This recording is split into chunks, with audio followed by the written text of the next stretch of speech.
Hello everyone.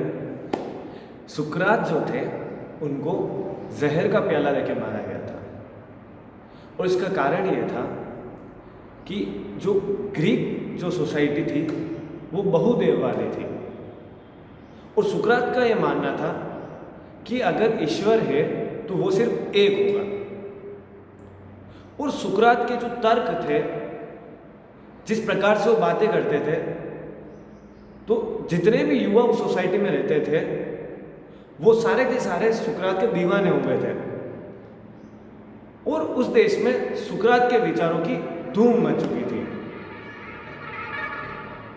और जब ये सारी चीजें हो रही थी तो वहां पर जो कुछ दूसरे जो लोग थे जिनको ये लगा कि अगर इसके तर्क ज्यादा मशहूर हो गए तो ये उन लोगों की चलने नहीं देगा जो इस सोसाइटी पर जुर्म ढहाना चाहते हैं या फिर जो रूढ़िवादी प्रथाओं को आगे ले जाना चाहते हैं।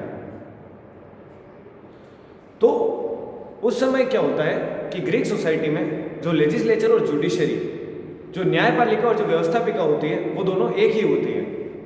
तो उसके ऊपर एक केस चलता है और उसको मृत्युदंड दिया जाता है। और बाद में क्या होता है कि रिव्यू पिटीशन भी दाखिल होती है, वो चीज को फिर से रिव्यू करा जाता है, परंतु दूसरी बार भी उसको मृत्युदंड ही मिलता है। बस ये है कि वोट कुछ कम हो जाते हैं। तो मजेदार किस्सा ये है कि उसकी मृत्यु से एक दिन पहले जब वो जेल में था तो सुकरात का जो शिष्य था प्लेटो, वो उनके पास आया। उसके कुछ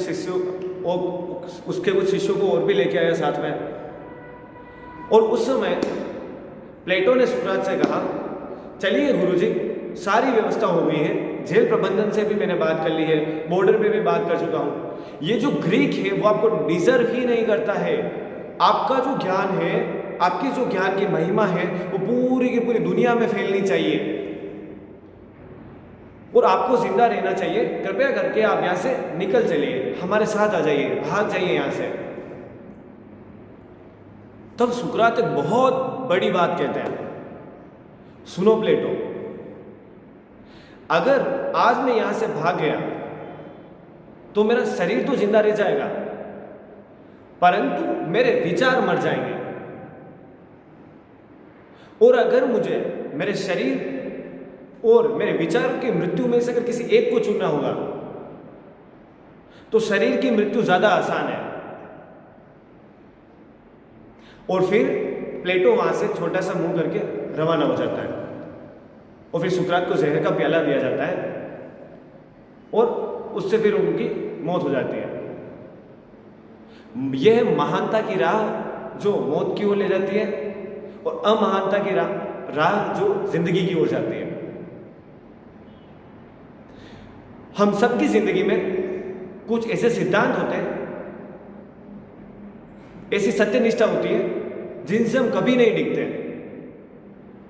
और यही वो सिद्धांत होते हैं जो लोगों को महान बनाते हैं।